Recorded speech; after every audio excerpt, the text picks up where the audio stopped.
Welcome to my YouTube pharma वाला पर आपको यूपी स्कॉलरशिप से रिलेटेड और हमारा जो भी यूपी गवर्नमेंट में वैकेंसीज आ रही हैं, जो भी नोटिफिकेशन रिलीज़ हो रहे हैं, उन सभी से रिलेटेड अपडेट की जानकारी सबसे पहले आपको अपने यूट्यूब चैनल पर दी जाती है। तो आप सभी से रिक्वेस्ट है कि आप सभी चैनल को ज़रूर सब्सक्राइब करिए, बेल आइकन को ज़रूर प्रेस रखिएगा। तो जैसा कि आप सभी को पता है कि आपकी जो स्कॉलरशिप का पेमेंट है वो आ चुका है, लेकिन बहुत से ऐसे बच्चे रह गए हैं जिनका जो पेमेंट है वो अभी तक नहीं आया है। तो वो किस रीज़न से पेमेंट अभी रुका हुआ है और जिन भी स्टेटस के अकॉर्डिंग आपका जो पेमेंट है वो कब तक आ जाएगा, और दूसरी चीज़ कि जो हमारी सेकंड इंस्टॉलमेंट है उसमें किन किन छात्रों का पैसा आएगा, किसका नहीं आएगा, उस बारे में आज मैं इस वीडियो में डिस्कस करूँगा। तो सबसे पहले मैं आपको बता दूँ कि जिन भी बच्चों का अभी यहाँ पर सिर्फ पेंडिंग दिखा रहा है,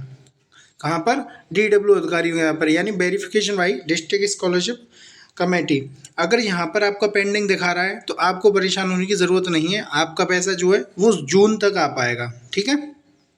अब मैं आपको उसमें रखूँ कि अरे नहीं 2 दिन बाद आ जाएगा, 10 दिन बाद आ जाएगा, 15 दिन बाद आ जाएगा, तो उस तरीके की कोई वो नहीं है न्यूज़ कि आपका पैसा कुछ दिन में आ जाएगा। आपका पैसा जो है वो अब सिर्फ जून में आएगा, जून के अलावा आपका पैसा अभी आपको नहीं मिल पाएगा, ठीक है। दूसरी बात हम करें कि जिन भी बच्चों का यहाँ पर पेंडिंग नहीं लिखा आ रहा है, यहाँ पर पेंडिंग नहीं लिखा आ रहा है, किसी का सिर्फ ब्लैंक ब्लैंक आ रहा है, तो वो बच्चे क्या करें, तो आप भी परेशान ना हो, आपका भी पैसा आएगा, ये बिल्कुल 101% श्योर है। चाहे आप जनरल कैटेगरी से हों, चाहे आप OBC कैटेगरी से हों, चाहे आप SC से हों और ST से हों, आप इसमें से किसी भी कैटेगरी से बिलोंग करते हो, अगर आपका यहाँ पर पेंडिंग है या डैश डैश करके आ रहा है तो आपका पैसा 101% आएगा, ठीक है। दूसरी चीज़, अब मैं आपको एक और स्टेटस दिखाता हूँ। अगर हम बात करें कि जो इनका रिजेक्ट हुआ है फॉर्म, वो UID never enable for DBT, ये मोस्टली बच्चों का 50% बच्चों का यही रीज़न लिखा हुआ है कि आपका जो पेमेंट है वो भेजा तो गया था लेकिन फॉर्म आपका रिजेक्ट हो गया, किस वजह से, आपकी जो DBT है वो इनेबल नहीं है, ठीक है। अब एक चीज़ मैं आपको बता दूं कि जिन भी बच्चों की DBT इनेबल नहीं थी, उनका फॉर्म रिजेक्ट हो गया है, तो उनका पैसा कब आएगा,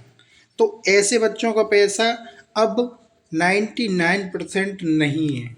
चांस नहीं है आने के। क्यों नहीं है चांस, क्योंकि जो गवर्नमेंट पैसा भेज रही थी वो PFMS के थ्रू भेज रही थी। PFMS के थ्रू अगर आपका अकाउंट DBT से इनेबल नहीं था तो जो पैसा आया था वो रिजेक्ट होके चला गया, और जो पैसा था, यानी मान लो जो बजट था, उस बजट में से और बच्चों को जो पेमेंट वो कर दिया गया है। अब ऐसा नहीं होता है कि जो आपका पेमेंट है वो आपका जैसे कर दिया हो लेकिन आपका इनेबल नहीं है DBT, तो आपने इनेबल करा ली तो अब आपको 2-3 दिन में पैसा दोबारा मिल जाएगा, ऐसा पॉसिबल नहीं होता है, ठीक है। हाँ, ये हो सकता है कि 1% चांस, अगर विभाग द्वारा जो बच्चे जिनका जो फॉर्म था रिजेक्ट हो गया था DBT के माध्यम से, तो वो 1% चांस है कि अगर बजट होता है तो आपको पैसा पे कर देंगे, अगर नहीं है तो आपको स्कॉलरशिप का पैसा नहीं मिल पाएगा। तो आप जो बच्चे हमारे DBT इनेबल वाले थे जिनको पैसा नहीं मिल पाया है, तो वो अभी थोड़ा सा वेट करें और उनको कोई भी वो पैनिक होने की ज़रूरत नहीं है, नहीं परेशान हो, कि जैसा भी जो अभी चल रहा है उसे चलने दें। विभाग द्वारा कोई अगर नोटिस आता है तो आपको पता चल जाएगा, अगर नहीं आ रहा है तो इसमें अब कुछ हो नहीं सकता है, ठीक है। दूसरी चीज़, 2 तरीके के स्टेटस आते हैं, कैसे, जैसे इसमें तो सिर्फ इनका रिजेक्टेड आ रहा है, ठीक है, लेकिन जिनका यहाँ पर रिजेक्टेड भी आ रहा है लेकिन जो वेरिफिकेशन हुई डिस्ट्रिक्ट स्कॉलरशिप कमेटी है वहाँ पर पेंडिंग लिखा आता है, क्या आता है, पेंडिंग लिखा हुआ। रिजेक्ट तो हो गया PFMS के थ्रू, लेकिन DW अधिकारियों के द्वारा वहाँ पर पेंडिंग लिखा आ रहा है, तो वो बच्चे क्या करें, तो आपका पैसा जो है वो जून में आने की संभावना है सेकंड इंस्टॉलमेंट के साथ। क्योंकि सेकंड इंस्टॉलमेंट जो वो मिलेगी वो हमारे SC वाले और ST वाले बच्चों को मिलेगी, केवल 2 वर्ग वाले बच्चों को, ठीक है। तो उसमें हमारे जनरल वाले बच्चे, OBC वाले और माइनॉरिटी वाले, ठीक है, ये तीनों में कैटेगरी वाले बच्चे अभी जिनका पैसा आ गया उनका अच्छी बात है, जिनका नहीं आया है उनको थोड़ा सा वेट करना पड़ेगा। अगर बजट आता है आपका तो हो सकता है कि आपका पेमेंट जो है वो मिल जाए, अगर बजट नहीं है गवर्नमेंट के पास तो भैया आपका पेमेंट अब नहीं आएगा, ठीक है। दूसरी चीज़, अब जो गवर्नमेंट ने पोर्टल खोलने की बोली है कि हम दोबारा रीओपन कर रहे हैं पोर्टल को, तो रीओपन में आप कौन कौन से स्टूडेंट्स हैं जो अप्लाई कर सकते हैं, ठीक है। तो रीओपन में सिर्फ वो स्टूडेंट अप्लाई कर सकते हैं जो किसी कारण से फॉर्म नहीं भर पाए थे, या आपने फॉर्म जो है वो भर दिया हो लेकिन आपका जो थंब वेरिफिकेशन है वो ना हुआ हो या फॉरवर्ड ना हुआ हो, ऐसे बच्चे फॉर्म भर सकते हैं। अब दूसरी चीज़ कि जिन भी बच्चों ने मतलब जैसे हमारा मान लो कोई भी स्टेटस है, अब किसी का स्टेटस यहाँ पे आ रहा था कि सेल्फ इनकम, क्या आ रहा था, सेल्फ इनकम,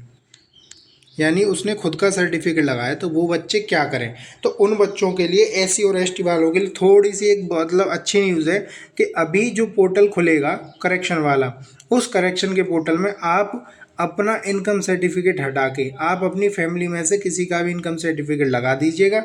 पापा का या मम्मी का, तो आपके स्कॉलरशिप के चांसेस बढ़ जाएंगे कि आपकी स्कॉलरशिप आ जाएगी। अगर आप सेल्फ इनकम ही लगा रहने देते हैं तो आपकी स्कॉलरशिप नहीं आएगी। और वो स्कॉलरशिप चाहे आप फ्रेश कैंडिडेट हों, फ्रेश के लिए भी है, और रिन्यूअल वाले कैंडिडेट दोनों के लिए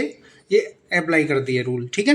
तो इस चीज़ से तो बिल्कुल आप छोड़ दें कि अगर आपने खुद का इनकम सर्टिफिकेट लगाया तो आपको जो पेमेंट है वो मिल जाएगा। अब सेकंड इंस्टॉलमेंट में जो पैसा आएगा वो मैं आपको बता दूं, तो वो सिर्फ उन बच्चों का पेमेंट आएगा जिन बच्चों का जो हमारे मतलब एससी वाले बच्चे हैं और एसटी वाले हैं, क्योंकि सरकार द्वारा जो एक न्यूज़ दी गई थी उसमें सिर्फ एससी और एसटी बच्चों का बताया गया था कि आप सभी का जो पेमेंट है वो आपको जून में देखने को मिल जाएगा। तो एससी और एसटी वाले बच्चों का पेमेंट जो है सेकंड इंस्टॉलमेंट आएगी। अब बात करें हम जनरल की और ओबीसी वर्ग की, तो जनरल ओबीसी वाले बच्चों की सेकंड इंस्टॉलमेंट अभी नहीं आएगी, क्योंकि सरकार द्वारा कभी भी ऐसा नहीं हुआ है कि मतलब इनका जो पेमेंट है वो सेकंड इंस्टॉलमेंट भी आया हो। हाँ, एससी और एसटी वाले बच्चों का सेकंड इंस्टॉलमेंट पेमेंट आएगा, तो वो थोड़ा सा परेशान ना हो, थोड़ा सा धैर्य बनाए रखें, क्योंकि आपका पेमेंट जाएगा कहीं नहीं। गवर्नमेंट ने पेमेंट भेजा है तो आपका 101 पेमेंट आपको मिलेगा, और वो पेमेंट आपका जून के लास्ट तक आपके अकाउंट्स में सभी के में क्रेडिट हो जाएगा। अब कुछ बच्चे ऐसे भी बचे हुए हैं जो हमारे फ्रेश कैंडिडेट हैं और उनका अभी तक फर्स्ट इंस्टॉलमेंट नहीं आया है। तो जिन भी बच्चों में जैसे एससी और एसटी वाले बच्चे हैं जिनका फर्स्ट इंस्टॉलमेंट नहीं आया है, तो उनका तो 100% श्योर है कि वो आना ही आना है, ठीक है, क्योंकि अभी सेकंड इंस्टॉलमेंट आएगी तो उसमें आपका फर्स्ट और सेकंड दोनों कंबाइंड हो गए मिल जाएगा। लेकिन जो जनरल वाले बच्चे हमारे बचे हुए हैं, ओबीसी वाले बच्चे बचे हुए हैं, तो उनका जो चांसेस हैं वो बहुत कम है आने की,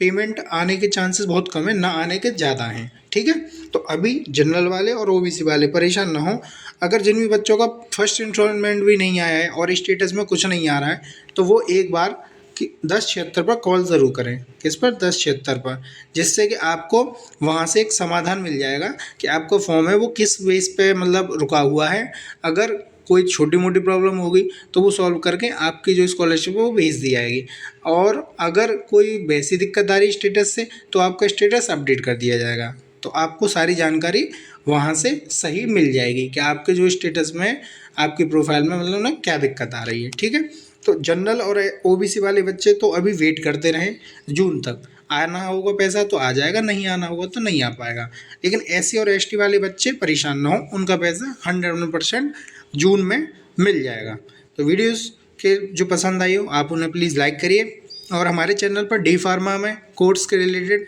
इंपॉर्टेंट सीरीज चलाई जा रही थी, आप सभी जो भी डी फार्मा के स्टूडेंट्स हैं वहाँ पे जाके उसे चेकआउट कर सकते हैं।